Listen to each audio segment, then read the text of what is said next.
আজকের ভিডিওতে আমি সিঙ্গোনিয়াম গাছের উপকারিতা সম্পর্কে বলবো। নিয়ে আসছি, এখন হচ্ছে এগুলোকে কাটিং করব। যেটা যেটা পচা পাতা সেটা আচ্ছা মাধুর্য আপনাদেরকে বলবে যে আমরা এই গাছগুলো কি করব। আমরা এই গাছগুলোকে আগে শিকড়গুলো কাটবো, এরপর। নমস্কার, আমি বনলতা। আমার চ্যানেলের নতুন আরেকটি ভিডিওতে আপনাদের স্বাগত জানাই।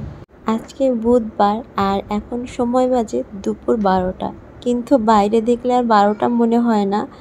আর সকাল থেকে প্রচণ্ড পরিমাণে বৃষ্টি হচ্ছে, একটু বাদে বাদেই থেমে থেমে বৃষ্টি হচ্ছে। কিন্তু হঠাৎ মাধুর্য ভীষণ বায়না করতেছে যে বাইরে আসবে, এবং বাইরে সে কী জন্য আসবে শোনেন। নিচে আসতে হবে গাছ নিতে।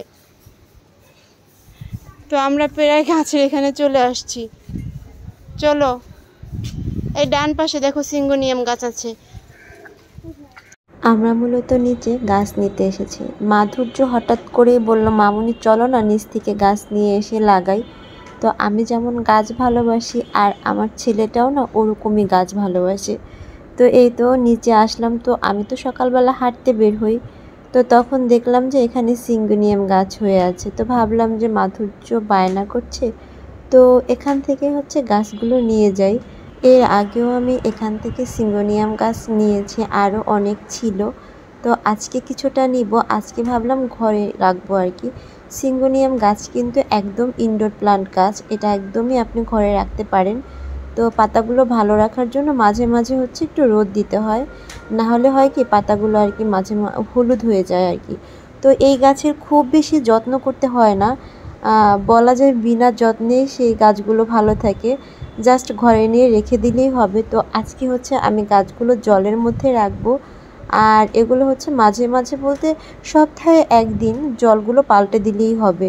তো এই হচ্ছে সিঙ্গোনিয়াম গাছের পরিচর্যা, খুব বেশি পরিচর্যা নেই। আর আপনারা যদি মাটিতে রাখতে চান সেক্ষেত্রে বালির পরিমাণটা একটু বেশি দিয়ে সেখানে লাগাতে পারেন। তো সেখানে সিঙ্গোনিয়াম গাছ খুব ভালো মতো হয়ে যাবে।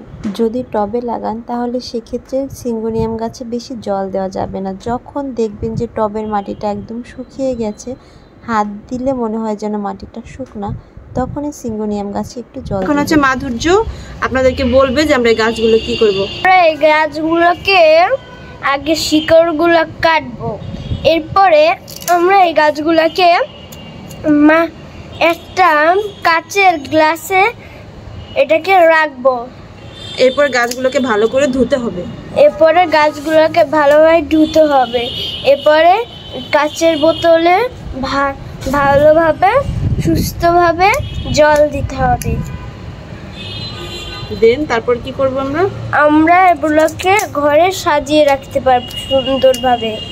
এই গাছগুলো এই প্ল্যান্টগুলোর নাম কি বলো? এটার নাম হচ্ছে, দেখি তোমার মনে আছে কিনা, সিঙ্গোনিয়াম প্ল্যান্ট। সিঙ্গোনিয়াম প্ল্যান্ট, হ্যাঁ সিঙ্গোনিয়াম।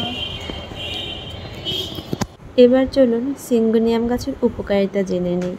সিঙ্গোনিয়াম গাছ চমৎকার এয়ার পিউরিফায়ার করে, ঘরের আর্দ্রতা ধরে রাখে এবং শুষ্ক বাতাস কমায়।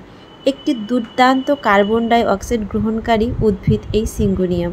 সাথে সাথে এটি আমাদের উদ্বেগ এবং চাপ কমাতে সাহায্য করে। ঘরে রাখার একটি আদর্শ উদ্ভিদ হচ্ছে এই সিঙ্গোনিয়াম। তো আপনারাও ঘরে এভাবে গাছ রাখবেন। তো আজকের ভিডিও এই পর্যন্ত, ভালো থাকবেন।